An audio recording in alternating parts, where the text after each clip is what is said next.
Loan આપવાના બહાને processing free પેટે રૂપિયા મેળવી લઈ લોન ન કરાવી આપી છેતરપિંડી આચરતા કોલ સેન્ટરના સાયબર ક્રાઇમે પર્દાફાશ કર્યો છે.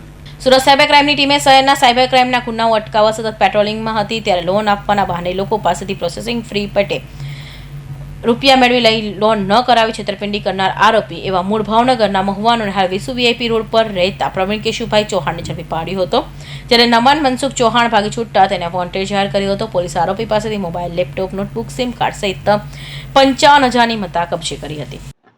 સુરત શહેર સાયબર ક્રાઇમ સેલ દ્વારા ગઈકાલે એક પર્વત પાટિયા ખાતે એક રેડ કરવામાં આવી હતી, જેમાં એપિક ફાઇનાન્શિયલ સર્વિસ નામની એક ઓફિસ ચાલતી હતી, જેમાં અમે લોકોને બાતમી મળી હતી કે ત્યાં એ લોકો લોન મળી જશે 1 થી 2 દિવસમાં એવી ખોટી લાલચ આપી લોનની પ્રોસેસિંગ ફી લઈ લેતા હતા કસ્ટમર્સ પાસેથી અને એમને લોનની પ્રોસેસિંગ નહીં કરતા હતા. એવી રીતે બાતમી મળતા અમે લોકો ત્યારે જ્યાં રેડ કરી તો ત્યાં એક સંચાલક અને એના સિવાય 6 ટેલિકોલર્સ ત્યાંથી મળી આવ્યા અને પૂછપરછ કરતા, તપાસ કરતા અને તમામ ડોક્યુમેન્ટ જોતા ખબર પડી કે એ લોકો 5 થી 5 લાખ રૂપિયા જેટલાની લોનની વિશ્વાસ આપતા હતા કે 1 થી 2 દિવસમાં ઝડપથી અમે લોકોએ પ્રોસેસ કરાવી દઈશું અને એવી વિશ્વાસ આપીને સામેવાળાથી 799 અને 999 રૂપીઝ લોન પ્રોસેસિંગ ફીના નામે લઈ લેતા હતા અને પછી એમની લોન નથી પ્રોસેસ કરાવતા હતા.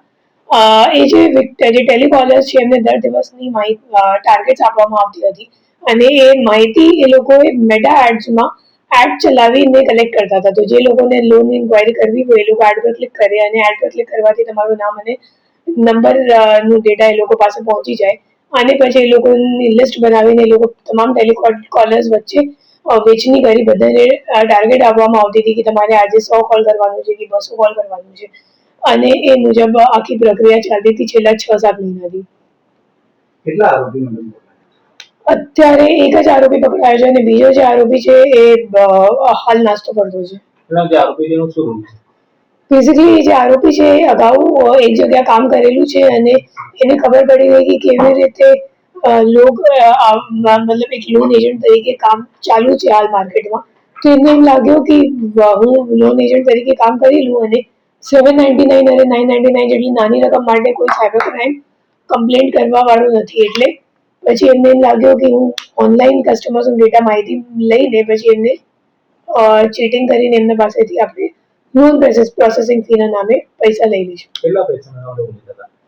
એ લોકો 799 999 મુજબ અને જે ટેલિકોલર સાથે વાતચીત થઈ તો એમાં દર દિવસનું તમે સમજી શકો 20 થી 30 જેટલા માણસો કન્વર્ટ થઈ જતા હતા કે લોન પ્રોસેસિંગ ફી આપવા માટે રાજી થઈ જતા હતા અને એ મુજબ આપણે અંદાજે અમે લોકોને લાગે છે કે 10 લાખ રૂપિયા જેટલાનું એમને છેતરપિંડી કરીએ છીએ. કેટલા સુધી લોકો સાથે લોનની છેતરપિંડી કરી ચૂક્યો છે? મહિનાનું એમ લાગે છે કે 600 થી 700 જેટલા વિક્ટિમ્સ થઈ શકશે. તો અત્યાર સુધીમાં 3000 જેટલા થશે, 3,000-3,500. કેટલા સમયથી ચાલતું? 6 મહિનાનું તો કન્ફર્મ થઈ ગયું છે કે 6 મહિનાથી ચાલે જ છે.